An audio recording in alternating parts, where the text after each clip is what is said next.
एक विजनरी होते.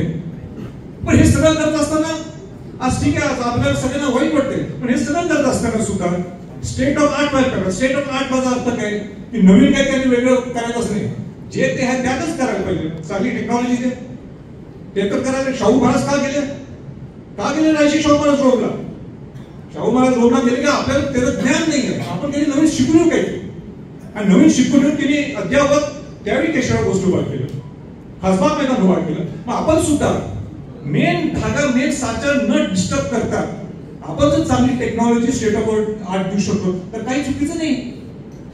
ते व्हायसर काही बोलत होते, काही दंगा झाला पण त्यांना मांडणी करता आली नसेल असं मला वाटतं. तर माझं स्पष्ट मत आहे की तुम्ही ज्यावेळी तुम्ही दुरुस्ती तुम्ही संवर्धन आणि जतन कराल त्याला मध्ये टेक्नॉलॉजी सुद्धा आणणं हे काही चुकीचं होणार नाही. याचा अर्थ नाही की पुन्हा मेन ढासास हालून काय आपण काहीतरी करावं.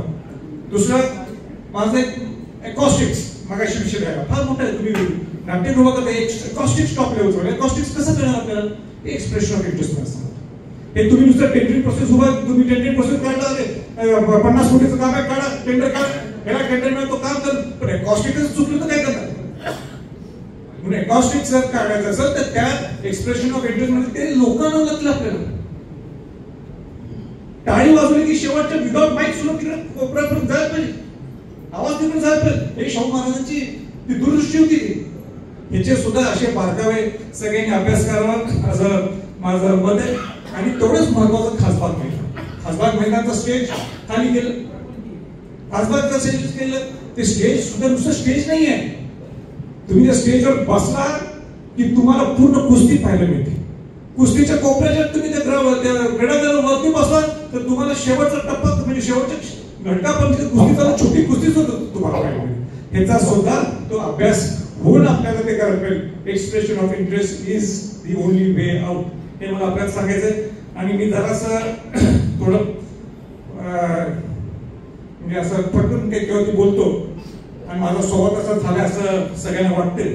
पण मला एक प्रसंग एक सांगायचं की ही शाहू महाराजांची वास्तू आहे. शाहू महाराजांनी आपल्यासाठी कोल्हापूरकरांसाठी महाराष्ट्रासाठी पूर्ण परदेशात फिरायला गेले, मोरकुस्तीसाठी गेले नाही. शाहू महाराज आपण कोल्हापूर आणि महाराष्ट्रात कसं घडू शकतो आपण याचा अभ्यास करण्यासाठी गेले. मुश्रीफ साहेब आपण पालकमंत्री आहात, मी महाराजांना असं करू शकत नाही, आपल्याकडे मी बोट करू शकतो. आपण पालकमंत्री आहात, उद्या जर काय तिथं गडबड टेंडरिंग मध्ये कमिशन बिमिशन काय झालं तर मी पहिले तुमच्या हातावर नाही सांगितलं. आपण पालकमंत्री आहात, अजिबात चालणार नाही आम्हाला, बाकीचे तिथे घेणं नाही आम्हाला. शाहू महाराजांची वास्तू शिवाजी महाराजांच्या विचाराने शाहू महाराजांनी हे सगळं उभा केलेलं. आमचं एवढं शेवटचं म्हणणं आहे रायगड प्राधिकरणामध्ये सुद्धा हक्काने अधिकारी सांगतो हीच माझी काही आपल्याला आलेली ती संधी मी काम करतो तिथं. पण इथं सुद्धा तुमची जबाबदारी नसते, बाकी सगळे तुम्ही काय करा राजकारणात घेणं आम्हाला इंटरेस्ट. शाहू महाराजांच्या वस्तू जराही कमिशन 2% 5% चालणार नाही. आम्ही स्पष्ट होतो. मी हे चुकीचं असतं पण ही माझी काही एवढं बोलतो. आणि मला जर कुठं काम करायला महाराजांनी संधी दिली तर निश्चितपणाने मी मोठ्या मनाने ती करेन.